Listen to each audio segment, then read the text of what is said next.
ప్రభునందు ప్రియులారా, ప్రభు పేరిట నా ప్రేమ వందనాలు తెలియజేస్తూ ఉన్నానండి. దేవుడు మనలను గత కాలమంతా కాపాడి ఈ నూతన దినాన్ని ఇచ్చినాడు. ఈ దినాన్ని జీవం కలిగిన దేవుని యొక్క వాక్యాన్ని యోహాను సువార్త 17వ అధ్యాయము 9వ వచనములో నుండి పొందుకుందామండి. నేను వారి కొరకు ప్రార్థన చేయుచున్నాను, లోకము కొరకు ప్రార్థన చేయుట లేదు. నీవు నాకు అనుగ్రహించి ఉన్నవారు నీవారైనందున వారి కొరకే ప్రార్థన చేయుచున్నాను. ప్రభునందు ప్రియులారా, ప్రభువు యోహాను సువార్త 17వ అధ్యాయములో ఒక ప్రత్యేకమైన ప్రార్థన చేస్తూ ఉన్నారు. ఇది పరిశుద్ధుల కొరకు చేస్తున్న ప్రార్థన. లోకములో ఉన్న పాపాన్ని విడిచిపెట్టి దేవునికి బిడ్డలుగా మారిన వారు తనవారైనందున వారి కొరకు ప్రార్థిస్తూ ఉన్నారు. ప్రియులారా, నీవు పాపమును విడిచిపెట్టినావా? దేవుని బిడ్డ అయితివా? చాలా సంతోషం. ఇక్కడ ప్రత్యేకించి తన వారి కొరకు ప్రార్థిస్తూ వచ్చినారే గాని ఆయన లోకమంతటి కొరకు ప్రాణమును పెట్టినారు. మరలా భూమి మీదకి రాబోతున్నారు. ఎందుకంటే తన వారిని తీసుకుని వెళతానికి. కాబట్టి ఇప్పుడు ఆయన తండ్రి కుడిపార్శ్వమున కూర్చుండి మన కొరకు ప్రార్థన చేస్తూ ఉన్నారు. ప్రియ సహోదరుడా, ప్రియ సహోదరి, నీవు కూడా ప్రభువుకి విధేయురాలుగా ఉండి నీ కొరకు నువ్వు ప్రార్థించుకొని ఇతరులు రక్షణ పొందాలని వారి కొరకు ప్రార్థన చేయము.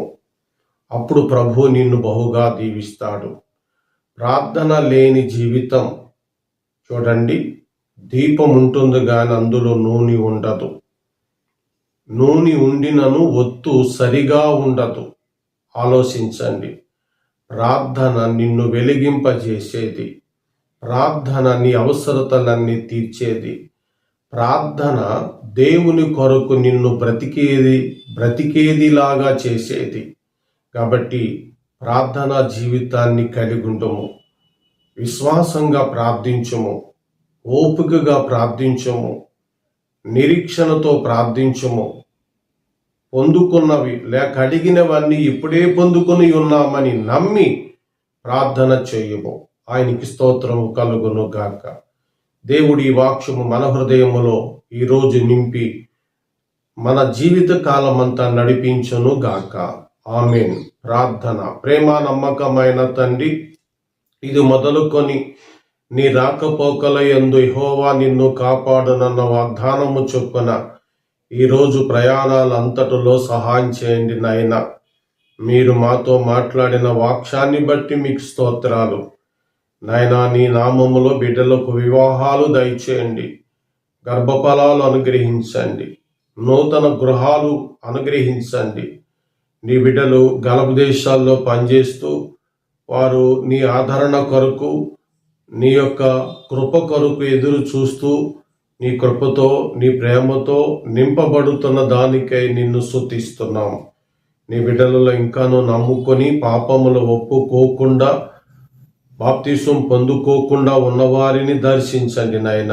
వారు నీ వారైవుటకై తమ పాపములు ఒప్పుకొని బాప్తిస అనుభవంలోనికి వస్తానికి సహాయం చేయండి. సారేపతి అదవరాలు యొక్క అవసరతలన్నీ తీర్చిన తండ్రి, ఈరోజు మా అవసరతలన్నీ తీర్చండి. మీ కుమారుడు రాకడ కొరకు సిద్ధపాటు కలిగింప చేయండి. మా ప్రభువును మా రక్షకుడైన యేసుక్రీస్తు ఘననామములో ఈ ప్రార్థన అడుగుచున్నాము తండ్రి. ఆమేన్. మన తండ్రి అయిన దేవుని దయ, ప్రభువైన యేసుక్రీస్తు కృప ఇప్పుడు మరెల్లప్పుడు సదాకాలము మనకు తోడుగా ఉండి నడిపించును గాక. ఆమేన్. అందరికీ వందనాలండి.